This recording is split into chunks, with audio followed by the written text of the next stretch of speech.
Fairlight CMI.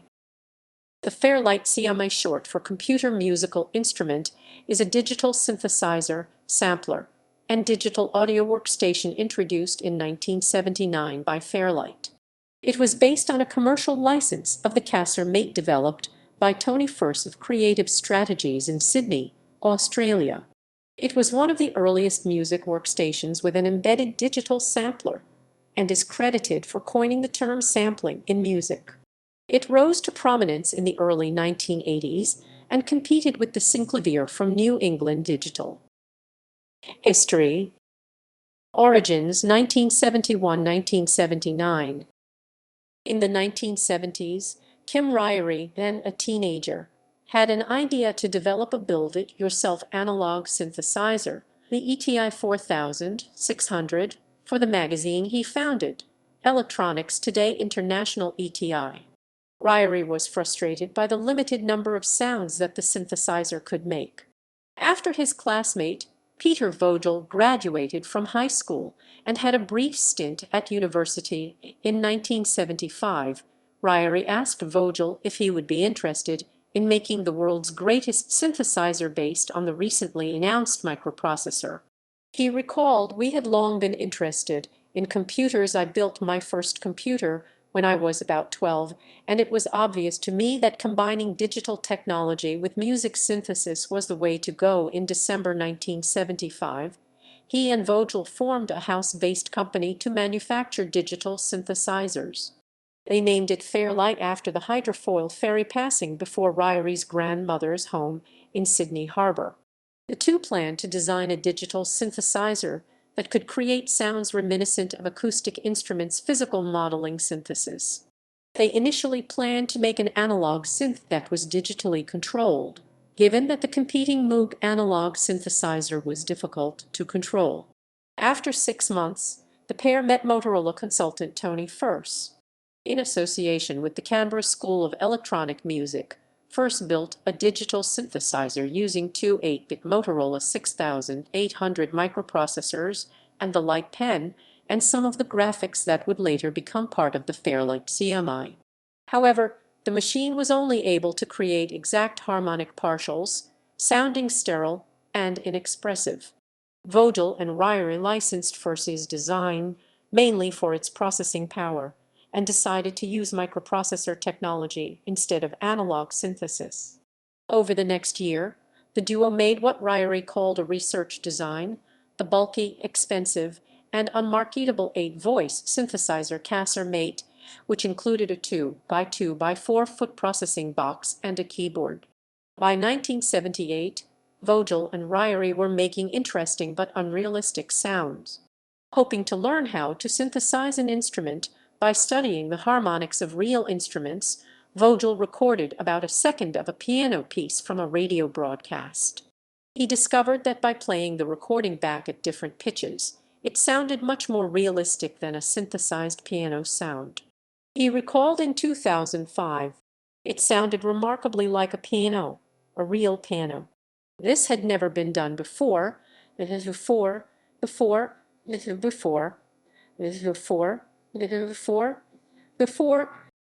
today's standards, it was a pretty awful piano sound, but at the time it was a million times more like a piano than anything any synthesizer had churned out. So I rapidly realized that we didn't have to bother with all the synthesis stuff. Just take the sounds, whack them in the memory, and away you go." Vogel and Ryrie coined the term sampling to describe this process. With the Fairlight CMI, they could now produce endless sounds, but control was limited to attack, sustain, decay, and vibrato. According to Ryrie, "We regarded using recorded real-life sounds as a compromise, as cheating, and we didn't feel particularly proud of it." They continued to work on the design while creating office computers for Remington office machines, which Ryrie described as a horrendous exercise, but we sold 120 of them. Series I, 1979–1982.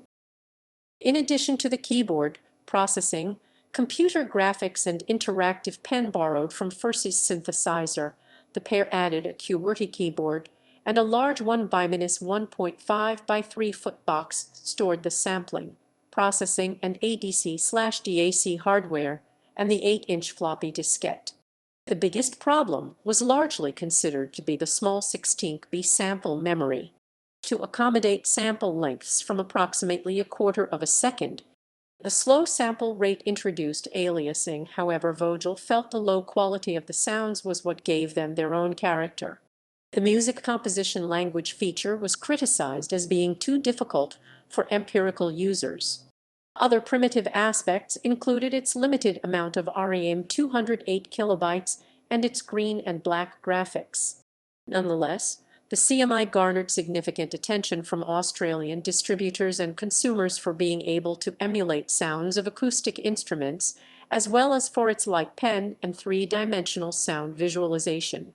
Still, Vogel was unsure if there would be enough interest in the product. The CMI ability to emulate real instruments made some refer to it as an orchestra in a box, and each unit came with 8-inch, 500 kilobyte floppy disks that each stored 22 samples of orchestral instruments. The Fairlight CMI also garnered publicity in the science industry, being featured on the BBC Science and Technology series Tomorrow's World, given that futuristic theories of poor-sounding digital orchestras were also being made. Musicians' Union railed against the CMI, who called it a lethal threat towards its members. In the summer of 1979, Vogel went to the home of English singer-songwriter Peter Gabriel, where his third solo studio album was being recorded, to show him the Fairlight CMI. Gabriel, as well as many other people in the studio, was instantly engrossed by it, and he used strange sounds such as breaking glass bottles and bricks on the album.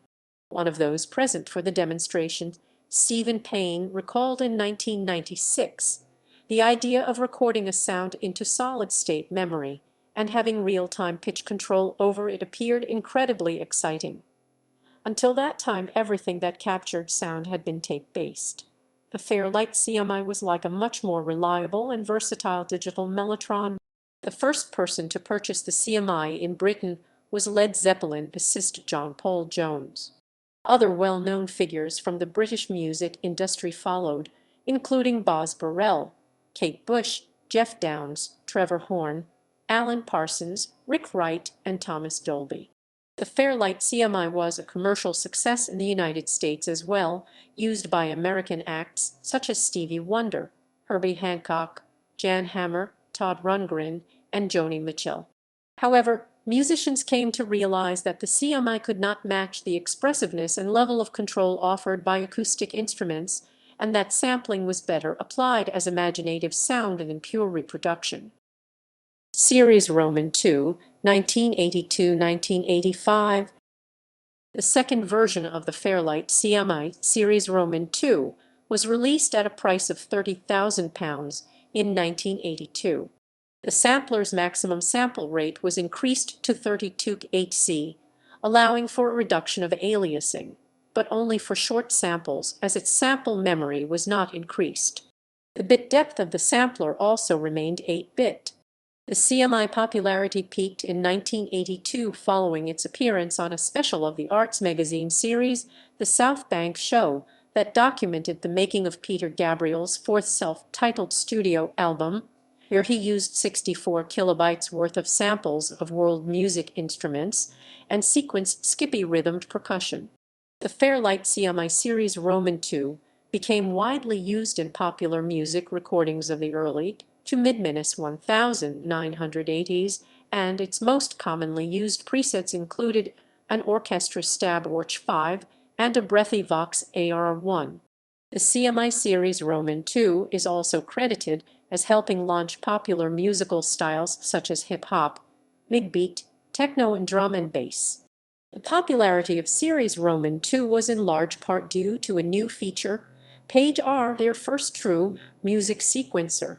As a replacement for the complicated music composition language MCL used by Series I, Page R helped the Fairlight CMI Series Roman II become a commercial juggernaut. Page R expanded the CMI audience beyond that of accomplished keyboard players. Audio Media magazine described it as an echo of the punk rock era. Page R also gave rise to a flow of quasi-socialist sounding ideology, that hailed the impending democratization of music creation, making it available to the musically chops challenged. Graphically depicting editable notes horizontally from left to right, the music programming profession, and the concepts of quantization and cycling patterns of bars where instrument channels could be added or removed were also born out of the PageR sequencer. CMI user Roger Bolton recalled, by definition, its sampling limitations in the PageR sequencer forced the composer to make high-quality decisions out of necessity. The CMI Roman II was a high-level composition tool that not only shaped the sound of the 80s, but the way that music was actually written. Fairlight kept making updates to the system, such as a 1983 upgrade called the CMI Series X, which now allowed for MIDI, until the release of Series Roman III in 1985. Series Roman III, 1985-1989. The sampler of the Series Roman III featured many improvements on its predecessors. It was capable of 16-bit sampling, with a maximum sample rate of 44.1 Hz across 16 channels. This was enabled by the increase in sample memory from 16 MB per channel to 14 MB across all channels, an increase by a factor of 56 even when all channels are in use. Its design, graphics, and editing tools were also improved, such as the addition of a tablet next to the QWERTY keys, using a stylus instead of the on-screen light bin. This change was made due to complaints from users regarding arm aches from having to hold the pen on the screen. An enhanced version of the PageR sequencer called Composer, Arranger, Performer, Sequencer, or TAPS, as well as EventSync, a post-production utility based on Ascenti timecode linking, were also added to the Series Roman III computer. However, while many people were still using CMI, sales were starting to diminish significantly due to much lower cost, MIDI-based sequencers and samplers, including the Atari ST and Akai's S612, S900 and 1000 samplers in the market. Payne stopped selling the CMI in the United Kingdom because of this. The Fairlight company was becoming more focused on post-production products, a market Payne had a hard time getting used to, and when HHB Communications Limited took over distribution for the United Kingdom, they failed to sell any. Adoption. Peter Gabriel was the first owner of a Fairlight Series I in the UK. Boz Burrell of Bad Company purchased the second, which Hans Zimmer hired for many recordings during the early part of his career. In the US, Bruce Jackson demonstrated the Series I sampler for a year before selling units to Herbie Hancock and Stevie Wonder in 1980 for US $27,500 each. Meatpacking heir Geordie Hormel bought two for use at the Village Recorder in Los Angeles. Other early adopters included Todd Rundgren, Nick Rhodes of Duran Duran, producer Rhett Lawrence, and Ned Liben of Eben Ozin. The first commercially released album to incorporate it was Kate Bush's Never Forever 1980, programmed by Richard James Burgess and John L. Walters. Wonder took his Fairlight out on tour in 1980 in support of the album Stevie Wonder's Journey Through the Secret Life of Plants to replace the computer music, melody, and sampler he had used on the recording. Jeff Downes used the Fairlight on Yes' 1980 album Drama and its subsequent tour. Downes also used the Fairlight in the studio and live with Asia. The first classical album using the CMI was produced by Folkways Records in 1980 with composers Barton McLean and Priscilla McLean. Peter Gabriel's 1982 album also featured the CMI.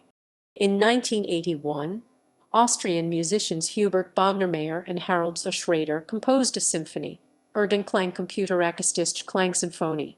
This work premiered live on stage using 5 music computers during the Ars Electronica Festival in Linz.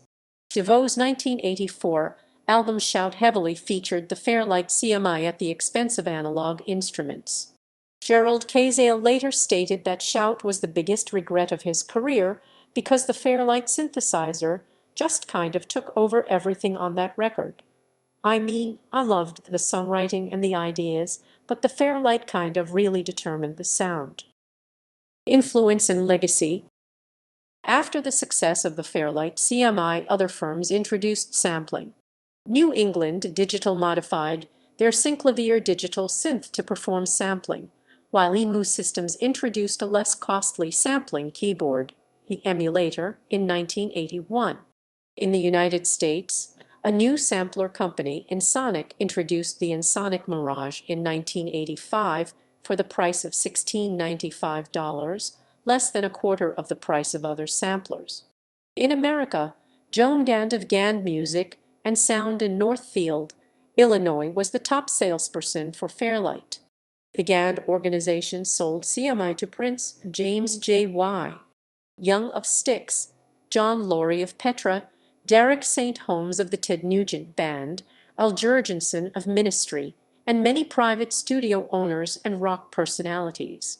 Spokesperson Jan Hammer appeared at several Gand-sponsored Music Tech Pro audio events to perform the Miami Vice theme. The ubiquity of the Fairlight was such that Phil Collins stated on the sleeve notes of his 1985 album No Jacket Required that there is no Fairlight on this record, to clarify that he had not used one to synthesize horn and stem. And